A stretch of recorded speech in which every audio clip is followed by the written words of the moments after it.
Judaism is unique among the world's major religions, as it is both a religion and an ethnicity. In our video today, we will focus on the first patriarch and the first 8 of the 16 watershed events of Judaism. Although the Jewish Bible begins with the stories of creation, the fall of humanity, and Noah's flood, the starting point of the Jewish people has traditionally been recognized in God's interaction with and promises to a single man, Abraham, the first patriarch of the Jewish faith. In the story of Abraham, we see not only the role model for what it means to be a faithful follower of the one God in the midst of human frailty, but also God's interaction with promises to one man and all of his descendants. As the history of Judaism spans a period of almost 3,500 years, the task of summarizing the culture and religious history can be quite daunting. This task, however, is made much easier when we focus on 16 significant watershed events, which were significant for their historical and religious impact. This map of the state of Georgia shows the Eastern Continental Divide, with all water on the right side of the map flowing to the Atlantic Ocean, and all the water on the left side flowing to the Gulf of Mexico. In the same way, these watershed events forever changed the way the Jewish people saw themselves, practiced their religion, and understood God. In this video, we'll look at the first 8 of these 16 events, and we'll look at the final 8 in the next video. The first significant watershed event is the Call of Abraham, which is thought to have occurred about 2091 BCE. Little is known about Abraham prior to his call, other than the fact that he was living in the city of Ur, a major Sumerian city located near Nasiriyah in modern-day Iraq, that he was about 75 years of age, and that he had neither great fortune nor any children, as his wife Sarah was barren. It is in this context that the Jewish God, then known as El, or God, appears to Abraham in a vision and commands him to leave his family and people and to travel to the place he will be shown at a later date, and promises him that he will not only make him the father of many nations, but that the entire earth will be blessed through him. In this initial call, El establishes a covenantal pattern of interaction with humanity that will be repeated many times in the future. First, there's an initial visitation from God, either in a dream, a vision, or an angelic visitation. Secondly, God issues a command to the person and invites a response of obedience. Thirdly, God gives promises to that person. As can be seen in this map, Abraham responds to this call by leaving Ur and traveling to the city of Haran. Shortly after his father, Terah, dies in Haran, Abraham and Sarah make the second leg of their journey, this time to Canaan, a relatively unimportant area on the eastern coast of the Mediterranean Sea, save for the fact that it was the location of the major trade routes between Africa and Asia. Over the next decade or more, El blesses Abraham and Sarah, providing divine protection for them from the more powerful local and international forces, and enabling Abraham to become wealthy in both flocks and herds. Unfortunately, no child is forthcoming from Sarah, namely because she was well past the age of childbearing, and Abraham becomes increasingly frustrated. This frustration emerges when El unexpectedly appears to Abraham in the middle of the night and tells him that he is highly favored. While Abraham is obviously pleased by this theophany or visitation from El, he reminds El that he is still without a son from Sarah, and that if he were to die that night, all of his possessions would be given to his servant.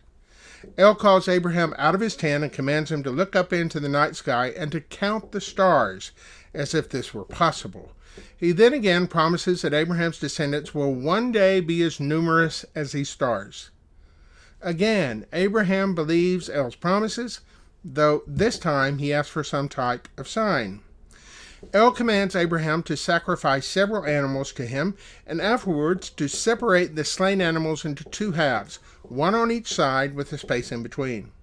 After offering these animals in sacrifice, Abraham falls asleep. He has a vision in which he sees a flaming torch and a smoking pot passing between the pieces of the broken animals, and hears the voice of El now promising to give a dwelling land to Abraham's descendants. Though this action certainly seems odd to us, Abraham would have probably recognized this vision as El's way of cutting a covenant with Abraham. In effect, he is saying that he is so committed to giving Abraham not only descendants but also land that he himself should be torn in two if he failed to give Abraham these things. In Abraham's 99th year and Sarah's 90th year, El appears to Abram and promises that within a year Sarah will have a child of her own. And a year later, the impossible happens. Sarah gives birth to Isaac, the child of God's promise. The second watershed event is the Egyptian Captivity, which is thought to have occurred between 1885 and 1406 BCE. Over 25 generations have come and gone since Isaac, and the descendants of Abraham now number close to 1 million and are living in the land of Egypt.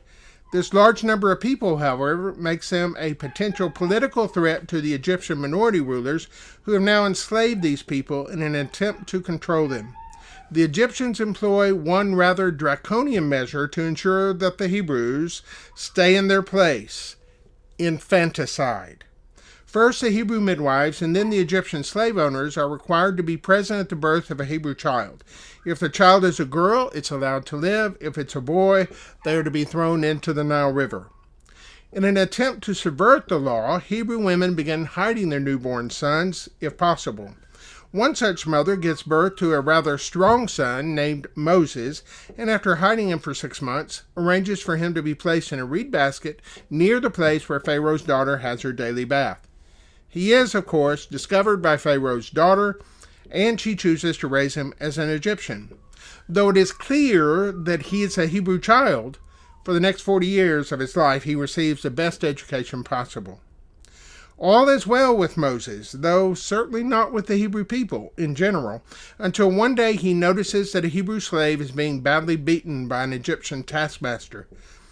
Moses impulsively kills this Egyptian and then hastily buries him. When his deed is discovered the next day, Moses becomes a fugitive and flees some 500 miles to the east, where for the next 40 years he will live as a sheepherder. When Moses is 80 years old, he notices something odd while tending his sheep in the desert. A nearby bush is obviously on fire, but the bush is not being consumed by the fire. When he approaches the bush, El speaks to him from the bush, commands him to return to Egypt in order to lead the Hebrew people out of captivity, promises to be with him and to give him miraculous signs to perform, and promises to give them their own land in Canaan. He also reveals his new name to Moses, Yahweh, the name to which all Jews and Christians have referred to God from that time forward.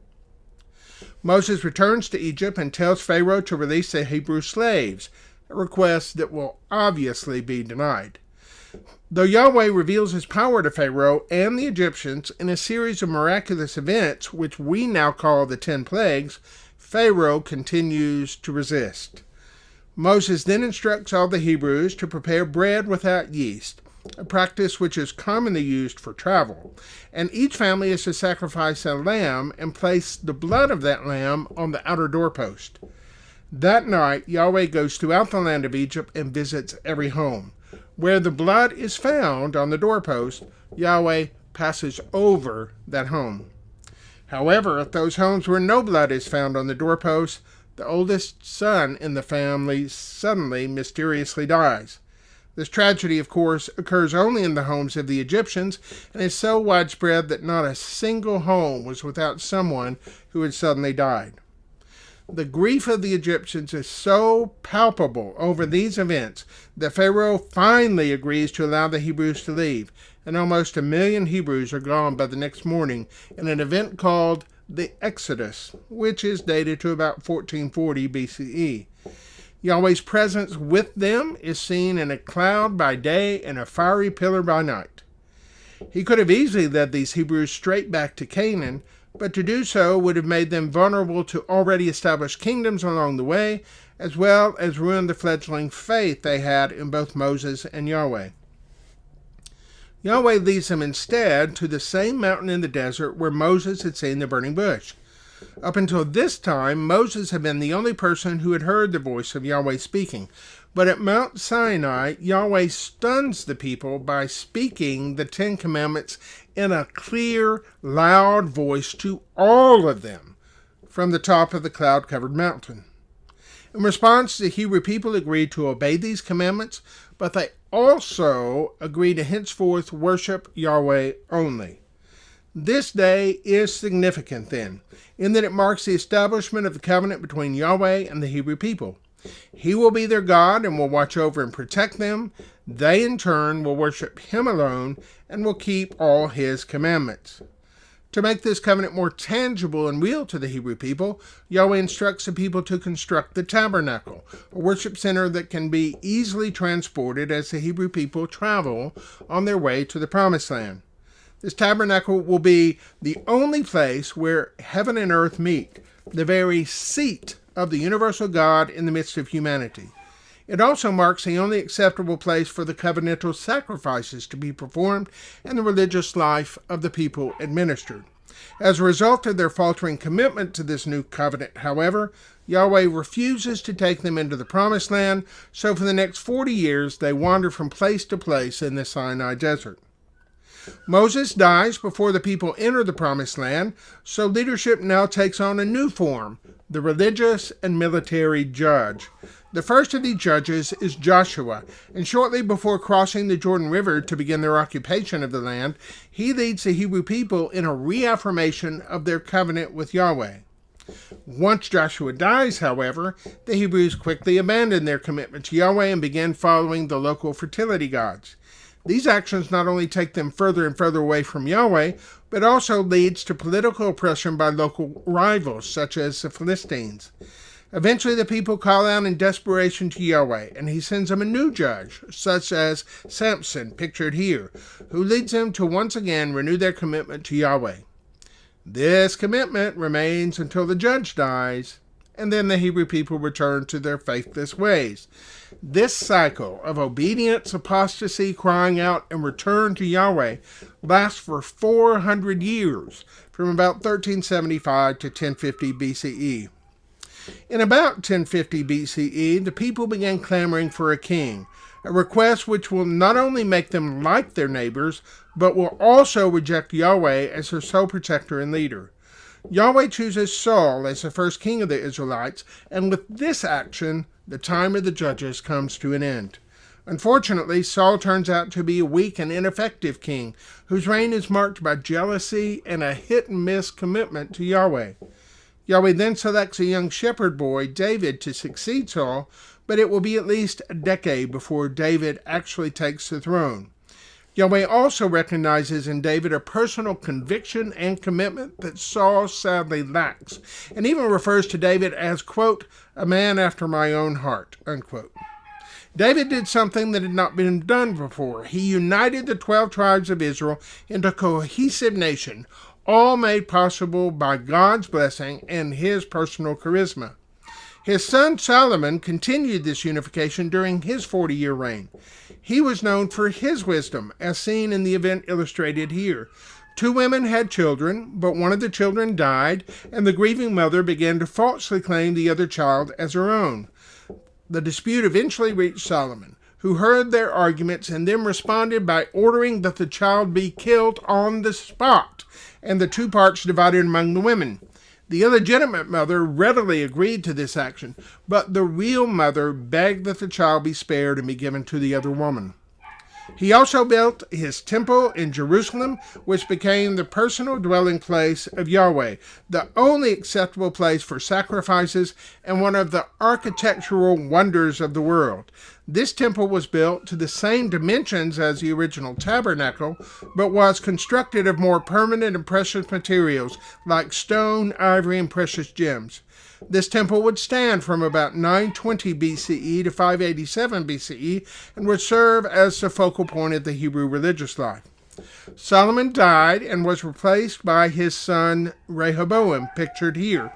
Political and social pressure had been steadily building during the reign of Solomon, as he exacted heavy taxes and military conscription for his kingdom, and most of this burden fell on the more heavily populated northern tribal areas. Representatives from these northern tribes came to see Rehoboam to request some relief from the burden of taxation, but they were rudely rebuffed. This refusal served as the final straw for these northern tribes, and they seceded from the Davidic kingship and religious life in about 930 BCE, building their own kingdom of Israel and a new religious and political center in the city of Samaria. The smaller southern nation was thus renamed Judah. Though Yahweh consistently sent prophets such as Elijah and Elisha to the nation of Israel, they struggled to have any semblance of faithfulness to Yahweh, a fact made all the more difficult by not only their isolation from the temple in Jerusalem, but also by the intense political pressure they were receiving from the resurging Assyrian Empire to the north. After several years of shifting alliance between Egypt and Assyria, the northern kingdom of Israel finally fell in 922 BCE to the Assyrians, who were known for their ferocity and brutality. The Assyrians promptly deported 80% of the surviving population of Israel and practiced a form of ethnic cleansing by so thoroughly scattering them in the empire that they were assimilated and all trace of them was lost. This is where we get the phrase, the 10 lost tribes of Israel. They then imported people from across their empire to settle in the now vacant land. These people eventually intermarried with the remaining 20% of the Israelites left in the land, and their offspring are now commonly known as the Samaritans. Over the next 150 years, the southern nation of Judah suffered from much of the same influences that befell the northern nation of Israel. They suffered under a succession of wicked and unfaithful kings who ignored the prophets that Yahweh sent them and came under increasingly urgent political pressure from both the Egyptian and Babylonian empires. The Babylonians settled the dispute once and for all when they destroyed Jerusalem and Solomon's temple in 587 BCE and deported the better part of the population to the major cities of the empire. Unlike what the Assyrians had done to the northern kingdom of Israel, however, the Babylonians allowed these Hebrews to settle in large numbers in various cities and towns, to form places of worship that we now call synagogues, and to keep the Hebrew religion alive.